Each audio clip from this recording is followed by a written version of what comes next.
All right, we should be live. Good afternoon, everyone. Welcome to the Engaging Men Q&A. Today is September 14th. This is our Engaging Men Q&A where we'll be having our Q&A with Jay.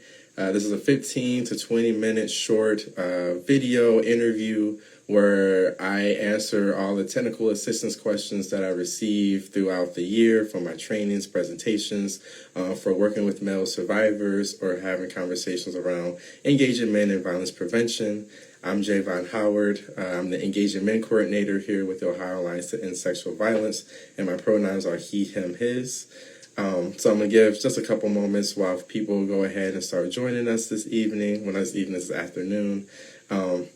As I'm pulling up the questions that we're going to be discussing today, I believe I only have one question. So we'll probably spend a little bit of time kind of exploring that, and then I'll pause for anyone who joins us if they had any questions. If you want to leave into the comment section, and I'll be happy to answer those while we're in community today. So the question that I have for today is, how do we rebrand agencies and make agency names more inclusive when trying to work with men and engage men as survivors? So I like this question, so I'm going to repeat it again. How do we rebrand agencies and make agency names more exclusive for male survivors?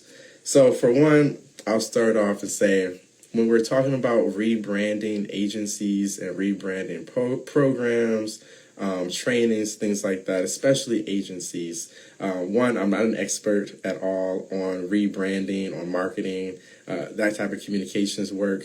So I would definitely say leaning in on someone who's an expert on branding, having your name, having your brand being known in the community, and having that consistent name, that consistent mission, that consistent value within your community is very important. So rebranding and changing names is something that I would say don't consider lightly.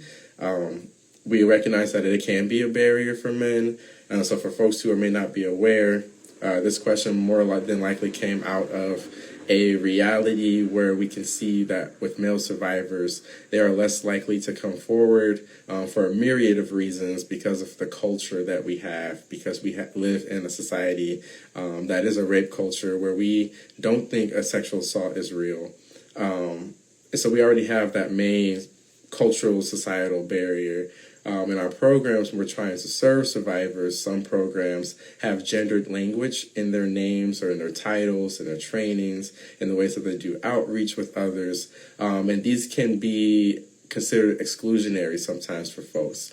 And not just thinking about just men as survivors specifically on their own, but when we're talking about engaging men, this also opens up the conversation for us to have about gendered language when we're naming things and how we're engaging folks in the first place.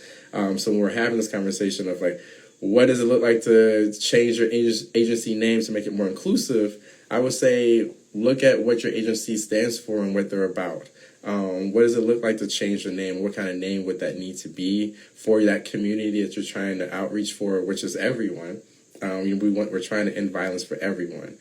So coming up with a name or a rebrand that can be inclusive of the community that you're serving. So having names that are gendered can feel exclusive for folks who may not identify as women, who may not identify as girls, who may be trans or non-binary or are men. So keeping that in mind as well when you're doing that name branding.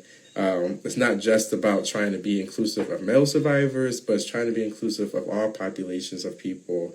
And so having that gendered language is not always necessary when we're talking about services. So I would say coming up with a name that's more specific to what it is that you all do with your local program, with the people that you work with, maybe with the reputation that you already have. Maybe there's a training or an event or a person that you have already worked with that you're honoring with that work that you can name things after. That would be my suggestion. I would say that even including names such as sexual assault, rape, abuse, sometimes folks have found that to be a barrier within their agency names. I can't say for sure if that really is truly a major barrier that's preventing survivors from coming forward. If you're needing services, you're looking for support, I'm not entirely sure if that's something that survivors are actually needing or looking for as a priority for us to change and work on. So I appreciate this question. I'm sure whatever your agency is named is doing great work anyway. Names are names. You can be named something that has to do with water and have doesn't sound at all to do with sexual assault, and still be doing good work and providing good services. So trying to come up with something that's in brand and in line with those services is probably the best bet. So that's the question that I have for y'all today. I didn't have any other questions come in this month. So if there's any questions that folks who are joined with me right now would like to ask, I'll give that opportunity for a pause.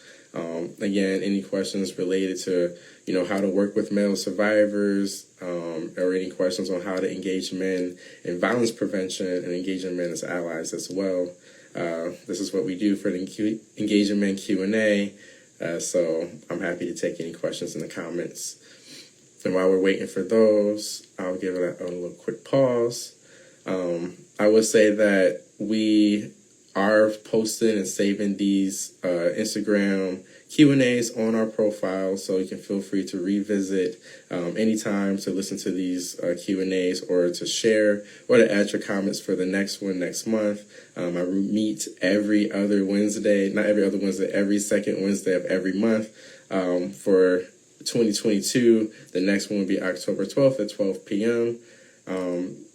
And then we'll probably be stopping the Q&As until 2023. So feel free to definitely see you and tune in for our last one of the year, which will be next month. So I think that'll be all for today. Thank you all so much for joining me. Again, if you want to revisit the video, it'll be here saved, and feel free to share. Thank you. Bye.